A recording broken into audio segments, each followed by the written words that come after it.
worst national anthem I have ever heard. And yes, it's way worse than Fergie. And it was so bad that fans in the stands and the players could barely contain themselves. And it's almost impossible to watch all the way through, but I'm gonna show you some of the highlights. Oh, say can you see by the dawn's early light, whose broad stripes and bright stars through the perilous fight, and the rocket's red glare, the bombs bursting in air. There, oh, say does the star spangled of the free and the home of the brave.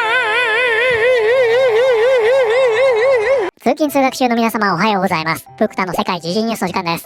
さあ本日はですね、アメリカの女子プロ野球リーグからの話題になります。今回アメリカで約30年ぶりにこの女子のプロ野球リーグが発足したんですが、ここの開幕戦の国歌斉唱が歴史的大惨事になってしまったとして大変話題になっているんですね。本日は一体何が起きているのか詳しく見ていきたいと思います。この番組は海外のホットな時事ニュースをお届けします。通勤通学のお供にちょうどいいチャンネルとなっていますので、ぜひチャンネル登録お願いします。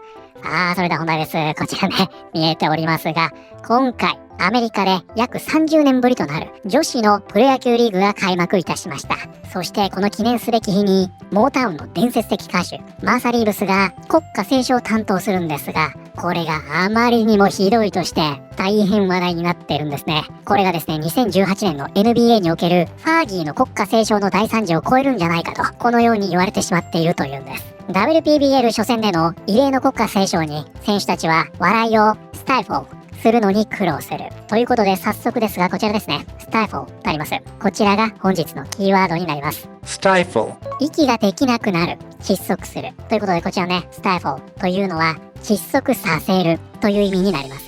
で、もともとはね、このようなちょっと怖い意味合いにはなるんですが、実はですね、現在はかなりね、比喩的な使われ方がしておりまして、それがこちらになりますね。何かが起こること、表現されること、続くことを抑えるということで、こちらね、スタイフォーというのはこらえるという意味になるんですね。笑いをこらえるとか、涙をこらえる。あと、例えばね、悲鳴を押し殺すとか、言論の自由を封じる。このように抑える、封じる。こういった使われ方もします。なので、もともとはね、これ窒息させるという意味にはなるんですが、現在はこの意味合いで使われることはほとんどなく、比喩的な表現で用いられていると。こういったワードになるわけですね。ということで、こちらは、WPBL 初戦での異例の国歌斉唱に、選手たちは笑いをこらえるのに苦労する。女子プロ野球リーグの記念すべき開幕週末は、始球式前から忘れられない思い出が生まれた。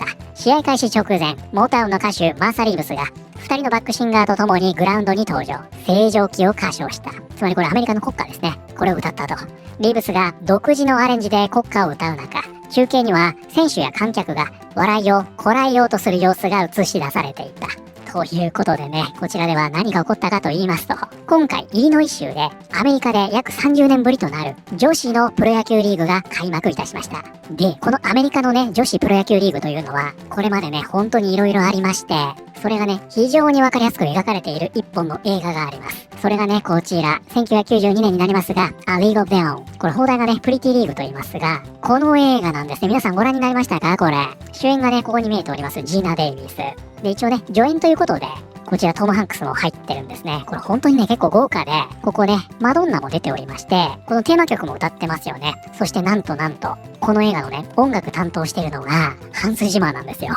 マン・オブ・スチールとか、インターステラー、ライオン・キングとかね、僕らも大好きですが、ハンス・ジマーが音楽を担当していると、もうほんとこの映画、名作中の名作です。こちらね、オールクリティクス 82%、トップがね、ちょっと落ちます。65%、オールオーディエンス 84% ということなんですが、これ本当にね、素晴らしい作品なんで、ぜひご覧になってください。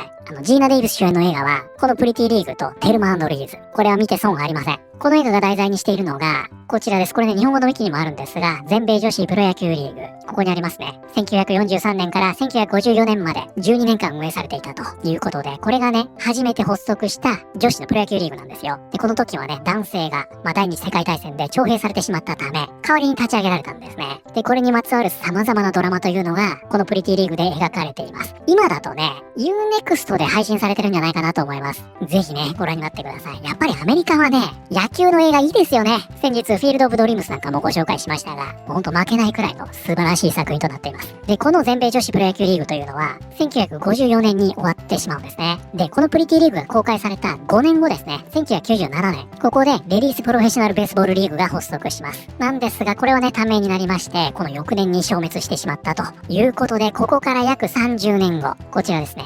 WPBL、女子プロ野球リーグが誕生したと、こういうわけなんですよ。そしてこの開幕を飾る国歌斉唱を担当したのがこちらにおります。モータウンのね、ガールズグループ、マーサ&ザ・ワンデラス。この元メンバーのマーサ・リーブスだったんですね。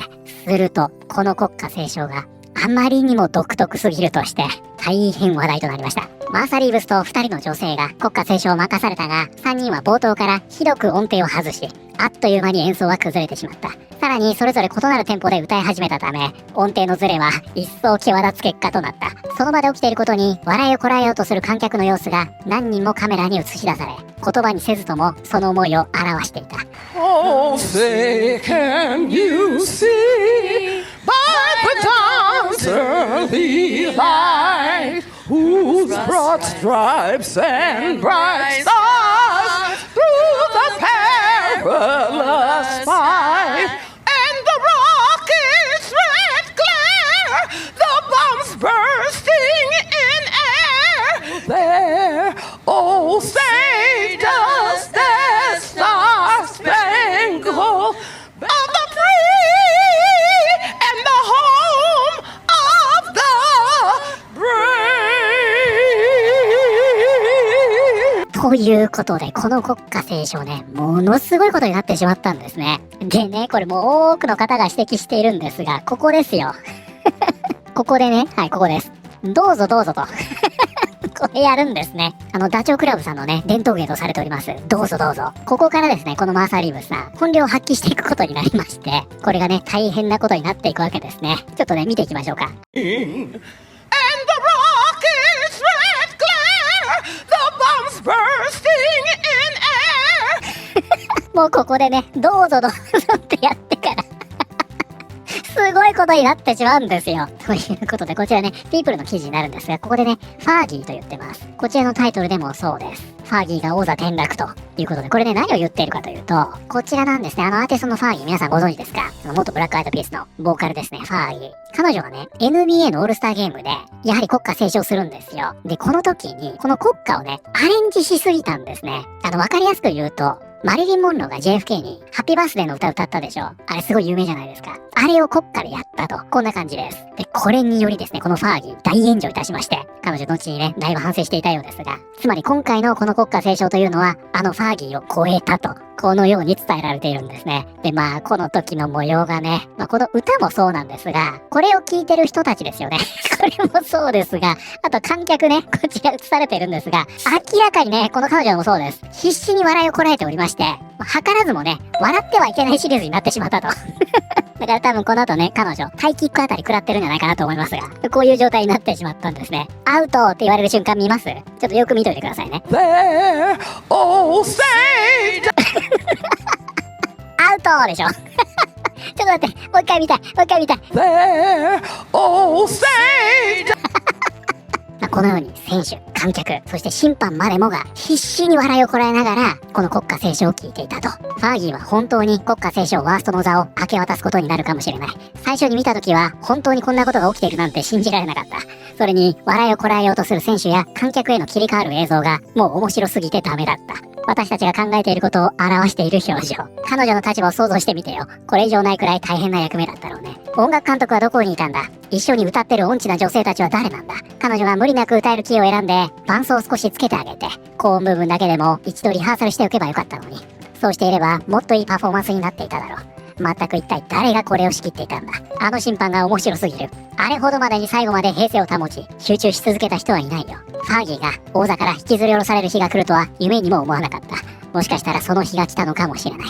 皮肉抜きで、これは歴代最高に自然な国歌斉唱だったと思う。で、その後ですね、こちら TMZ になりますが、こちらのマーサー・リーブス、声明を寄せておりまして、この日ね、天気がすごく悪くって、ステージモニターもなかったので、自分の声をね、うまく聞くことができなかったんだと、このように釈明しているということのようです。はい、ということで本日はですね、先日アメリカで約30年ぶりとなります女子プロ野球リーグが開幕いたしまして、この国歌斉唱が大惨事となってしまったという話題を見てまいりました。いかがだったでしょうか。今回ですね、この開幕戦非常に盛況だったということなんですが、ネットでもね、こういった形ではありましたが、この WPBL かなり注目を集めたので、結果的には良かったんじゃないのと、そういう声も多いようですね。どういった形であれ確実に歴史に残る国歌斉唱だったということは間違いないんじゃないかなと思います。これについて皆さんはどのように思われたでしょうか。そして皆さん、ぜひプリティリーグご覧になってくださいね。この動画に出会ったのも何かの縁、見ておいて損のない映画だと思うんで、ぜひご覧になってください。ということで、本日の動画は以上になります。この動画良かったよと思っていただいた方、ぜひチャンネル登録、グッドボタンお願いします。それではまた通勤通学中にお会いしましょう。